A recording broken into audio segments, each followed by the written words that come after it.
Bermuda Triangle. Bermuda Triangle. It's the Bermuda The Triangle. Bermuda Triangle. The Devil's Triangle, known as the Devil's Triangle. इस article में उन्होंने लिखा कि Florida के पास एक ऐसा रीजन है जहां पर बहुत अजीब व गरीब एक्टिविटीज होती है। फिर कुछ लोगों का क्लेम यहाँ तक चला गया था कि यहाँ पर इल्यूमिनाटी का हेड ऑफिस है। कोलंबस आसमान से एक यूएफओ जैसी पुरस्कार से रोशनी नीचे आते हुए देखता है। जैसे ही वो बरमूदा ट्रायंगल के इलाके में एंटर होता है, उसका कंपास काम करना छोड़ देता है। आपने अक्सर लोगों को ये कहते सुना होगा कि आसमान खा गया या जमीन निकल गई, लेकिन हमारे अर्थ पर वाकई में एक ऐसी जगह मौजूद है जहां पर ऐसे ही कुछ क्लेम किया जाता है कि जहां पर जाने से या तो आपको आसमान कहा जाता है या आपको जमीन निकल जाती है। बिल्कुल आपने ठीक सुना, ये बात हो रही है बरमूदा ट्रायंगल की। Bermuda triangle north Atlantic ocean के वेस्टर्न पार्ट में अमेरिका की स्टेट फ्लोरिडा से लेकर पुर्टो रिको आइलैंड और बरमूदा के बीच में एक 3,50,000 स्क्वायर किलोमीटर का एरिया है। लेकिन इस रीजन में बहुत से पुरस्कार इंसिडेंट होने की वजह से इसको और भी बहुत से नामों से जाना जाता है, जैसे कि the triangles of death, the devil's triangle, Sargasso graveyard, the graveyard of Atlantic and the sea of doom. 1950s में इस रीजन के बारे में वेस्टर्न मीडिया में थोड़ी बहुत बात होने लगी, लेकिन लोगों ने इस रीजन में तब इंटरेस्ट लेना शुरू किया जब विंसेंट गेडिस ने आर्गोजी मैगजीन के नाम से एक आर्टिकल पब्लिश किया। इस आर्टिकल में उन्होंने लिखा कि फ्लोरिडा के पास एक ऐसा रीजन है जहां पर बहुत अजीब व गरीब एक्टिविटीज होती है, यानी जहाज गायब हो जाते हैं और ऐसे गायब होता है कि किसी चीज का भी नामो निशान नहीं मिलता, ना जहाज का ना उसमें सवार लोगों का। इस रीजन को उन्होंने अपने इस मैगजीन में द डेडली बरमूदा ट्रायंगल के नाम से लिखा। इनफैक्ट उन्होंने अपने इस आर्टिकल का नाम ही द डेडली बरमूदा ट्रायंगल रखा। और इसी चीज के बाद, इसी विंसेंट गेडिस के आर्टिकल के बाद इस रीजन को लोग आज तक द डेडली बरमूदा ट्रायंगल या द बरमूदा ट्रायंगल के नाम से जानते हैं। इस एरिया में सबसे बड़ी परेशानी ये थी कि यहाँ से जब भी कोई समंदरी जहाज या हवाई जहाज गुजरने की कोशिश करता तो उनके कंपासेस और बाकी इलेक्ट्रॉनिक डिवाइसेस वो फ्लक्चुएट करने लग जाते थे, वो प्रॉपर तरीके से रास्ता नेविगेट नहीं कर पाते थे। तो बहुत से समुद्री जहाज और हवाई जहाज तो गायब हो ही रहे थे, लेकिन इन सबसे भी बड़ी परेशानी की बात ये थी कि उनमें जो इंसान थे वो भी गायब हो रहे थे, और इस तरह गायब हो रहे थे कि बाद में उनका कोई पता भी नहीं चल रहा था कि वो कहाँ चले गए, उनका कोई नाम निशान नहीं मिलता था।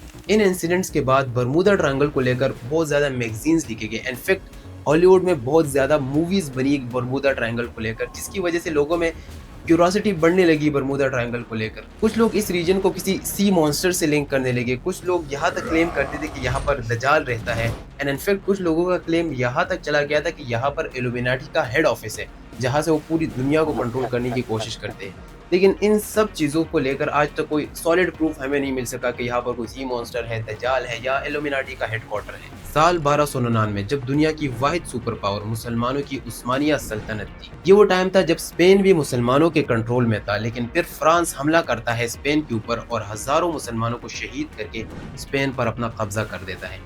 ये सब देखकर उस्मानिया सल्तनत ये डिसाइड करती है कि वो स्पेन का यानी यूरोप का ट्रेडिंग रास्ता एशिया और इंडिया के साथ बंद कर देगा। जैसे ये रास्ता बंद कर दिया जाता है, यूरोप में कैद पड़ने लग जाते हैं, लोग भूख प्यास के मारे मरने लग जाते हैं, क्योंकि यूरोप का जो ज्यादातर खाने पीने का दारोमदार था वो इंडिया और एशिया के इलाकों पर था। वहां से चीजें होती हुई उस्मानिया सल्तनत के थ्रू यूरोप पहुंचती थी, लेकिन ये रास्ता बंद होने की वजह से वो ट्रेड बिल्कुल रुक जाती है। इस दौरान स्पेन का एक बंदा अपने बादशाह के पास जाता है और उसको बोलता है कि उस्मानिया सल्तनत ने हमारा रास्ता तो बंद कर दिया, लेकिन मैं एशिया और इंडिया तक पहुंचने का एक और रास्ता तलाश कर सकता हूँ। ये बंदा अपने साथ 3 बड़ी किश्तियां लेकर इस बार स्पेन से उल्टे डायरेक्शन में रवाना हो जाता है। इस बंदे का नाम क्रिस्टोफर कोलंबस। कोलंबस को ये नहीं पता था कि वो एक नई दुनिया अमेरिका की तरफ जा रहा है। एक दिन आगे का रास्ता पता करने के लिए कोलंबस अपना कंपास निकालता है, जो कि अभी तक सही काम कर रहा था, लेकिन जैसे ही वो बरमूदा ट्रायंगल के इलाके में एंटर होता है, उसका कंपास काम करना छोड़ देता है। और इस दौरान कोलंबस आसमान से एक यूएफओ जैसी पुरस्कार से रोशनी नीचे आते हुए देखता है, जो कि समंदर में जाकर गायब हो जाती है। और ये बात कोलंबस ने खुद अपनी डायरी में नोट की है, अपनी डायरी में लिखी हुई है। एक्चुअली कोलंबस के पास एक डायरी थी, उसकी जिंदगी में जो होता था वो अपने पास नोट कर देता था, तो इस वाकये को भी कोलंबस ने अपनी डायरी में लिखा। कहा जाता है कि कोलंबस दुनिया का वो पहला और आखिरी वाहिद इंसान है जो कि बरमूदा ट्रायंगल से जिंदा निकलने में कामयाब हो। 5 दिसंबर साल 1945 को यूएस नेवी के 5 फाइटर जेट्स, जिनको फ्लाइट 19 का नाम दिया जाता है, नेविगेशन और कॉम्बैट फाइटिंग पर्पस के लिए फ्लोरिडा से निकलते हैं। इस मिशन में जितने भी पायलट्स थे वो सारे ट्रेनी थे। सिर्फ एक पायलट, कैप्टन चार्ल्स टेलर, वो एक एक्सपीरियंस पायलट था और वो इस मिशन को लीड कर रहा था। इस मिशन का पर्पस जस्ट एक नॉर्मल फाइटिंग पर्पस था, एक नॉर्मल प्रैक्टिस पर्पस था। इस मिशन में इन्होंने फ्लोरिडा से निकलकर चिकन रॉक्स के पास जाना था, वहां पर कुछ बॉम्बिंग प्रैक्टिस करनी थी, वहां से फिर थोड़ा सा आगे जाकर नॉर्थ टर्न करके ग्रैंड बामा तक जाना था और फिर वहां से नॉर्थ वेस्ट टर्न करके फ्लोरिडा वापस आना था। इस टाइम तो मौसम ठीक था, लेकिन थोड़ी देर बाद मौसम खराब होने लग जाता है। इसलिए कैप्टन चार्ल्स टेरर डिसाइड करता है कि वो टास्क कंप्लीट किए बगैर वापस जाएंगे। लेकिन जैसे वो अपना कंपास निकालता है, उनका कंपास काम करना छोड़ देता है। सिर्फ इनका नहीं, बाकी जितने भी पायलट्स थे उनके कंपासेस पे काम करना छोड़ देते हैं। शाम के 4:56 पर कैप्टन चार्ल्स टेरर को लगता है कि वो गल्फ ऑफ मैक्सिको के ऊपर जा रहे हैं, जिसको आप अपनी मैप पर देख सकते हैं।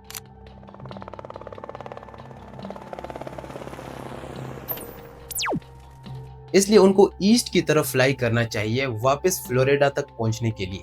लेकिन कुछ फ्लाइट्स के क्रू मेंबर्स को लग रहा था कि वो ऑलरेडी ईस्ट में फ्लाई कर रहे हैं, इसलिए उनको वेस्ट की तरफ जाना चाहिए फ्लोरिडा पहुंचने के लिए। लेकिन मौसम खराब होता जाता है टाइम के साथ और फिर इन जहाज के साथ राब्ता खत्म हो जाता है। माना जाता है कि ये जहाज इस टाइम वाकई में ईस्ट में फ्लाई कर रहे थे और तकरीबन 370 किलोमीटर फ्लोरिडा से दूर थे। शाम के 7:04 पर टेलर का आखिरी मैसेज रिसीव होता है। All planes close up tight. We'll have to ditch unless landfall. When the first plane drops, stop below. 10 gallons, comma dot. We all go down together. और इसके बाद इस फ्लाइट 19 के साथ राब्ता कट जाता है।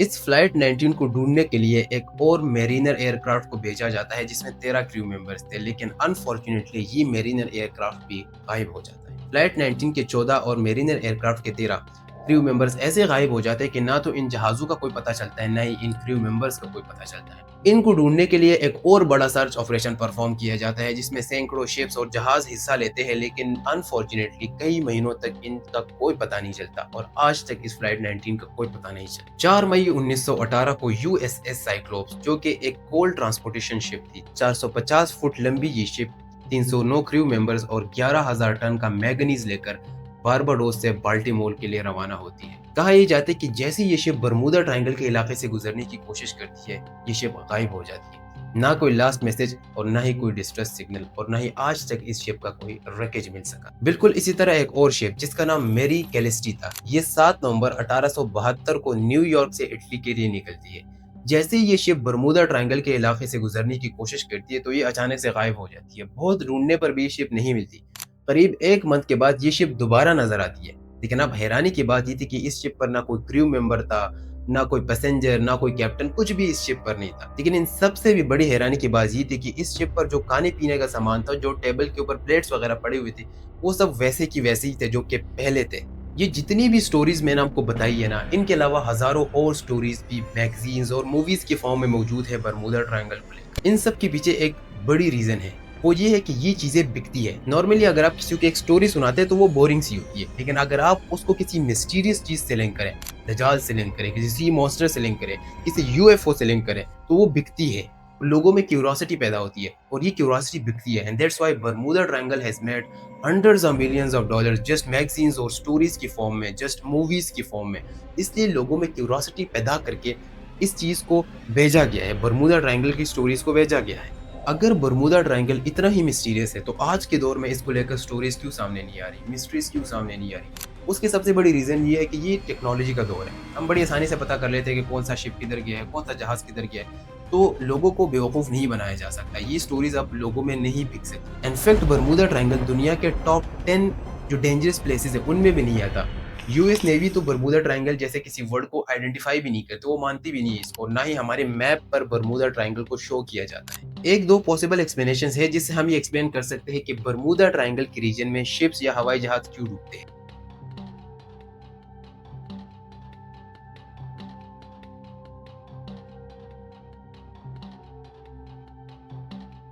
इसकी पहली एक्सप्लेनेशन ये है कि साइंटिस्ट का मानना है कि बरमूदा ट्रायंगल के इलाके में मीथेन गैस की कॉन्सेंट्रेशन ज्यादा है, मीथेन हाइड्रेट्स ज्यादा है। जब ये गैस बर्स्ट करके सरफेस के ऊपर आती है तो सरफेस डेंसिटी कम हो जाती है, और अगर वहां से कोई शिप गुजरती है तो ऑब्वियसली हमें फिजिक्स के रूल्स का पता है कि अगर डेंसिटी कम होगी तो वो शिप वहां पर सिंक कर जाएगी। दूसरी पॉसिबल एक्सप्लेनेशन यहाँ पर बनने वाली हेक्सागोनल क्लाउड्स है। माना जाता है कि बरमूदा ट्रायंगल के इलाके में 20 से 30 माइल तक हेक्सागोनल क्लाउड्स बनते हैं, जिसकी वजह से स्ट्रॉन्ग एयर बॉम्ब्स क्रिएट होते हैं और जो कि 40 से 50 फीट ऊंची लंबी लहरें क्रिएट कर सकती है। तीसरी possible explanation phenomena of magnetism है। हमारे पास एक मैग्नेटिक नॉर्थ पोल होता है और एक अर्थ का अपना जियोग्राफिक नॉर्थ पोल होता है। इन दोनों नॉर्थ पोल में एक एंगल डिफरेंस होता है जिसको मैग्नेटिक डिक्लिनेशन बोलते हैं। इसी एंगल डिफरेंस को निकालकर हमारे पास एक्चुअल नॉर्थ पोल आता है जिसको शिप्स और एरोप्लेन फिर फॉलो करती है नेविगेशन पर्पस के लिए। ये चीजें पुराने जमानों में हुआ करती थी। आजकल के जमाने में तो ऑब्वियसली सैटेलाइट की टेक्नोलॉजी है तो कंपास इस पर उस तरह रिलाई नहीं किया जाता। अब कहा ही जाता है कि बरमूदा ट्रायंगल के इस इलाके में ये मैग्नेटिक और जियोग्राफिक नॉर्थ पोल एक ही पॉइंट पे आ जाते हैं, जिसकी वजह से जो मैग्नेटिक डिक्लिनेशन जो एंगल बनता है वो नहीं बन पाता और जिसकी वजह से बहुत सारी मिसअंडरस्टैंडिंग क्रिएट होती है। और ये एक बहुत बड़ी रीजन बताई जाती है कि आज से 100-200 साल पहले जो शिप सिंक किया करती थी